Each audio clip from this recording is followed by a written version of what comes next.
Good morning प्यारे बच्चों, कैसे आप? अच्छे हो ना? और आपका हिंदी क्लास में बहुत बहुत स्वागत है। तो आज हम देखने वाले हैं जो हमारा पूर्ण विश्राम ए लेसन है, इसके हमारे क्या बाकी है, ग्रामर और कंपोजिशन। तो ग्रामर इसमें बहुत आसान है। ग्रामर ये है कि समान शब्द दिए हुए और उनके अर्थ अलग अलग होते हैं, तो वो हम किस तरह से कर पाएंगे। जैसे कि माला, माला मतलब हार, हार मतलब माला भी होती है और पराजय भी होता है। तो दोनों को हमें अलग अलग, हार जैसे कि दिन, दिन मतलब वार, वार मतलब दिन भी होता है और वार मतलब हमला भी होता है। हल मतलब समाधान भी होता है और भूमि को जोतने का एक साहित्य भी होता है। तो इस तरह से हम वो देखने के हैं, वो हम देखते हैं अभी। ठीक है, तो अभी देखो वहाँ पे हम अपना पेज नंबर खोलिए 16। वहाँ पे क्वेश्चन है, निम्नलिखित समोच्चारित भिन्नार्थक। समोच्चारित भिन्नार्थक मतलब क्या? एक सेम उच्चारण वाले लेकिन उसके अर्थ भिन्न, हिंदी शब्दों के अलग अलग अर्थ लिखिए और तथा उनके शब्दों के अलग अलग पूर्ण वाक्य में प्रयोग कीजिए। अभी पहला जो है हार, हार मतलब माला और हार मतलब पराजय। भगवान को फूलों का हार पहनाओ। पराजय, युद्ध में मिली हार के कारण राणा प्रताप को जंगलों में भटकना पड़ा। ठीक है, उसके बाद वार, वार मतलब दिन और वार मतलब आक्रमण या हमला।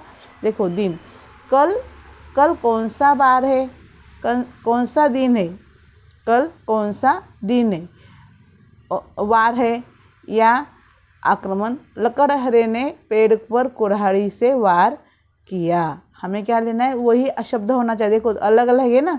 हाँ, हल मतलब समाधान और हल मतलब भूमि जोतने का साधन। पल्लव के प्रश्न पत्र में गणित के सभी सवालों का हल सही था। उसी के साथ दूसरा शब्द अर्थ है, किसान दिन निकलते ही हल लेकर अपने खेतों में चला जाता है। उसके बाद आके जो है सीना, सीना मतलब सिलाई काम, जो कपड़े सीते हैं ना टेलर, वो सिलाई। और सीना मतलब छाती भी होता है। मधु को कपड़े सीना बहुत अच्छा लगता है। और ये पहला सिलाई काम का हुआ। दूसरा जो है, वीर हामिद ने शत्रु की छाती पर बंदूक तान दी। उसके बाद ज्वार, ज्वार मतलब एक अनाज होता है और ज्वार मतलब समुद्र में जो लहरें उठती उसे भी ज्वार कहते हैं। और बुखार बढ़ जाता है ना हमें, तो उसको भी ज्वार कहते हैं।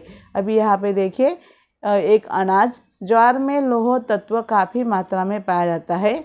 ज्वार के पानी के साथ बहुत सी मछलियाँ किलोर पर आ जाती है, बराबर है। झट से वो लहरें आती है और समुद्र में बहुत सारी मछलियाँ छोड़ जाती है। सुमन मतलब फूल और सुमन मतलब अच्छा मन, सुमन अच्छा मन वाला।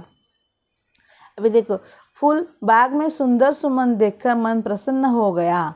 अच्छा मन, सुमन के साथ काम करोगे तो परिणाम अच्छा ही होगा। ये बहुत अच्छा है और एग्जाम में आ भी सकता है, इसके लिए ये तैयारी आप करके रखो। ठीक है, तो अगला क्वेश्चन जो है, अगला जो है वो है, अगला जो है वो है पत्र लेखन। पत्र लेखन जो है, पत्र लेखन क्या होता है? पत्र लेखन दो प्रकार के होते हैं, औपचारिक और अनौपचारिक।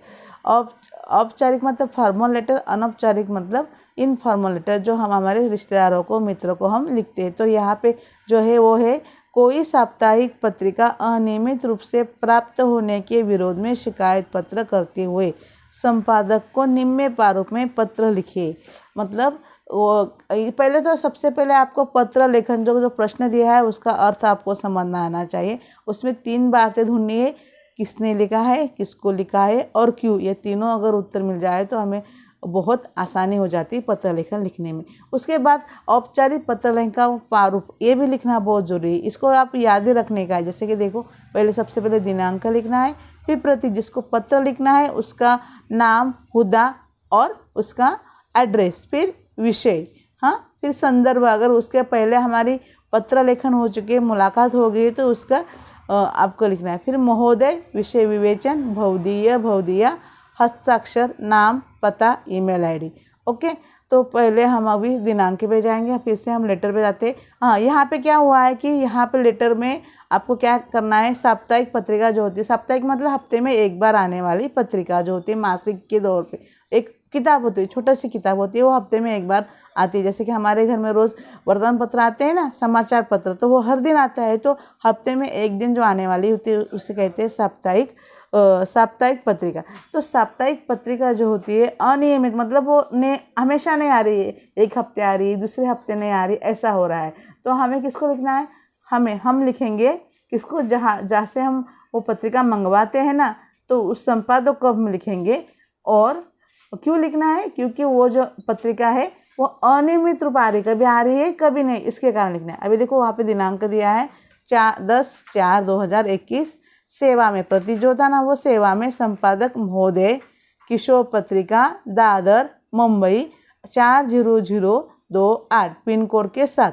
ये हमारा हुआ सेवा में, हाँ, या प्रति। उसके बाद विषय जो है साप्ताहिक पत्रिका अनियमित रूप में प्राप्त होने के विरोध में शिकायत पत्र, ये शिकायती पत्र है, ठीक है। मान्यवर, आपके यहाँ से प्रकाशित किशोर साप्ताहिक पत्रिका का मैं नियमित पाठक हूँ। मैं इस वर्ष इसका वार्षिक सदस्य हूँ।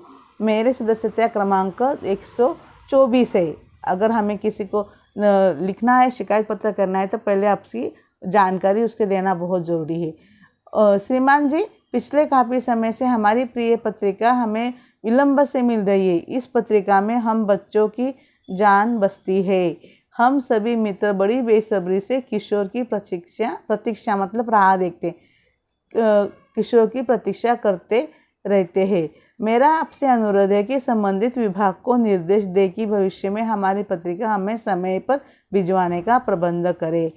तो और उसके बाद जो है उसका जो लेटर है समाप्त हुआ, मतलब वहाँ पे आपकी प्रबंध करे। फिर बहुदीय या बहुदिया, लड़की है तो बहुदिया, उदय कामड़े, लोनावड़ा, ईमेल एड्रेस लिखना ज़रूरी है, abc.xyz.com। ये सभी तरह से आप ये भी लिख सकते हैं, कोई सच में होना ज़रूरी नहीं है, लेकिन ये ज़रूरी है।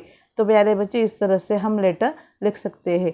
तो यहाँ पे हमारा पूर्ण विश्राम जो है पूर्ण हो रहा है, ठीक है। तो हम मिलते हैं अगले सेशन में नए कविता अनमोल वाणी के साथ। तब तक के लिए bye, have a good day.